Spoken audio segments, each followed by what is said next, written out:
Bab 1, hukum mempelajari ilmu tajwid.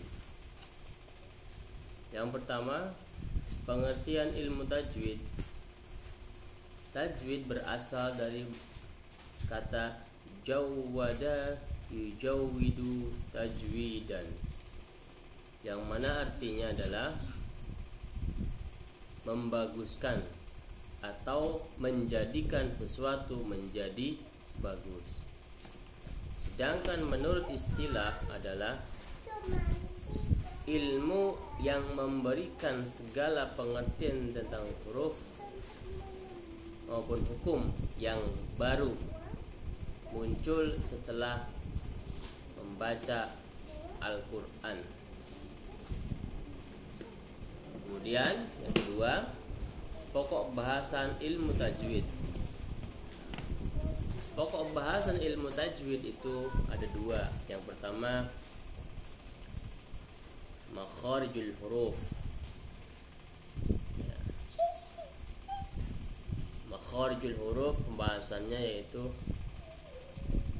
huruf alif sampai ba. Pembahasan pokok bahasan ilmu tajwid yaitu makharijul huruf dan hukum tajwid.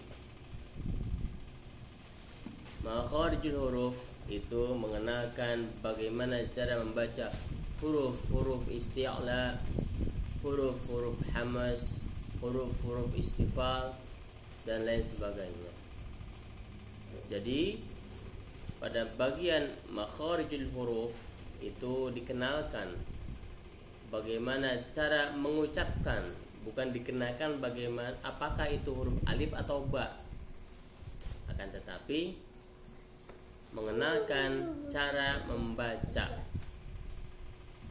Yang kedua, al-ahkam at-tajwid, maksudnya hukum-hukum yang baru muncul ketika kita membaca Al-Quran. Contohnya hukum izhar, idgham, ada ikhfa, mad wajib mutasil, mad jaiz munfasil dan lain sebagainya. Kemudian tujuan mempelajari ilmu tajwid. Tujuan mempelajari ilmu tajwid tidak lain dan tidak bukan adalah karena mengikuti perintah Allah dan Rasulnya, karena sebagai muslim kita harus mempelajari ilmu tajwid. Sebagaimana dalam firman Allah surah Al-Muzammil ayat 4, "Auzid 'alaihi warattilil Qur'ana tartila." Atau seperdua itu, dirikanlah sholat dan bacalah Al-Quran perlahan-lahan. Tartil itu perlahan-lahan.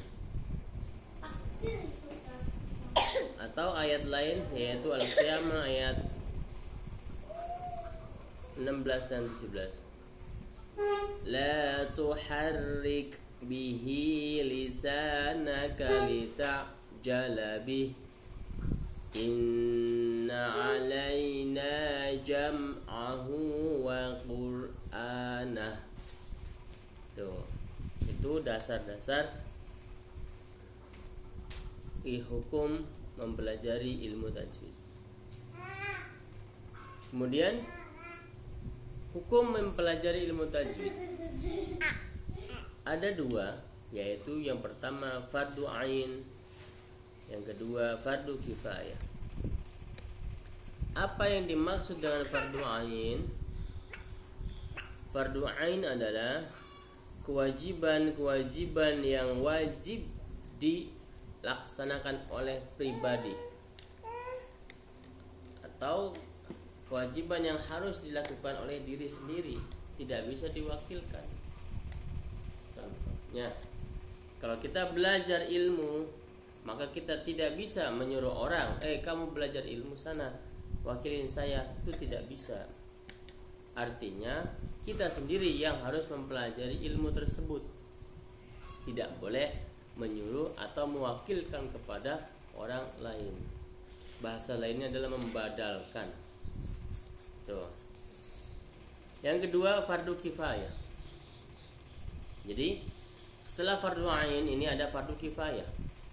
Fardu kifayah itu adalah kewajiban-kewajiban yang bisa terwakili oleh satu orang atau satu kelompok. Contohnya, dalam satu keluarga terdiri dari ayah, ibu, anak. Nah, jika ketiganya ini tidak bisa membaca Al-Quran sama sekali, jika dia seorang muslim, mereka seorang muslim tidak bisa membaca Al-Quran sama sekali, maka satu keluarga itu berdosa. Ya.